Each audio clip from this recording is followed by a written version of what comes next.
So I'm a platform architect at the Financial Times. So that's looking at all the servers we're using, how do we deploy things, just a range of stuff like that. And also looking at where we're going in the future and making sure all the various teams are, roughly consistent in how we're doing things. We use it in front of a lot of different services, each on independent boxes. So every team will sort of have their own Varnish box or whatever if they need it. We use it for a mixture of stuff, for caching, obviously. Also, we do a bit of routing. We're using it. So for systems that have multiple microservices behind it, we can use Varnish to route traffic to the appropriate microservice. And we also use it for authentication and a few other features like that. Yeah, we have so many different teams working on different things that some teams will see I don't know, thousands and thousands of requests, whereas others are less used. So it's quite a spectrum of different things. So each Varnish box will see a completely different set of traffic.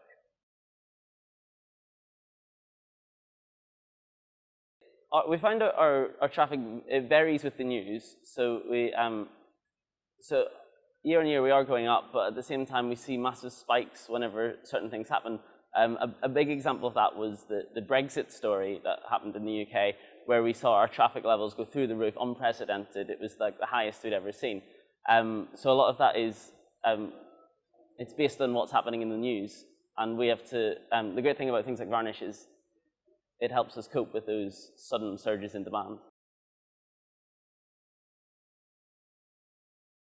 So it's mainly one of scaling. It's, we get, like I say, you have a big peak. We need to have more back-end servers to handle that. And also we were finding that some of the back-ends got very slow, and having something like Varnish in front means you can really speed that up. Well, we found once we had Varnish in place, there was a lot of extra things we could do. It provided places we could do things like authentication, routing.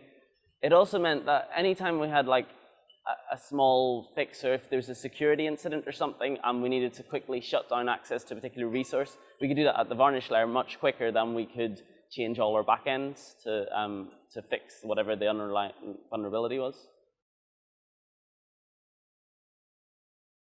So we've added things like access control, routing to different backends, being able to do different things in different environments, and allowing, for example, developers to do stuff in lower environments without the public accessing it, but then having higher environments, all routing to different backends, and also authentication, I think the main ones.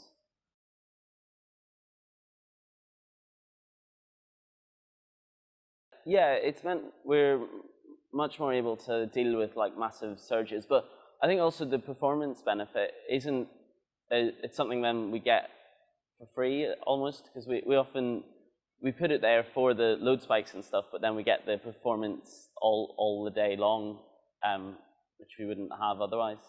We've also used it for blue-green deployments and things like that. So we can deploy onto a new set of back-end boxes, and we use Varnish to then route the traffic across. So we don't need to do a new deploy to our production environment. Our test environment becomes production just by a flick of the switch in Varnish, which we find it really useful, because obviously with Varnish you can change the VCL with no downtime, so you've got a zero downtime deployment.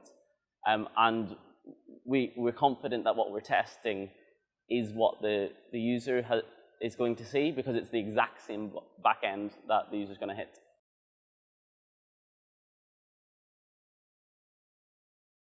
I think that one of the key ones is just the ease of deploying it. Once we'd got it set up, and we use Puppet to deploy all our stuff. So once we'd got our heads around Varnish, it was just really easy to roll out more and more Varnish boxes. We didn't have to configure each one in a special way or anything. Once we'd worked out what we were doing, we could just roll ahead and start putting Varnish in front of all of our different services.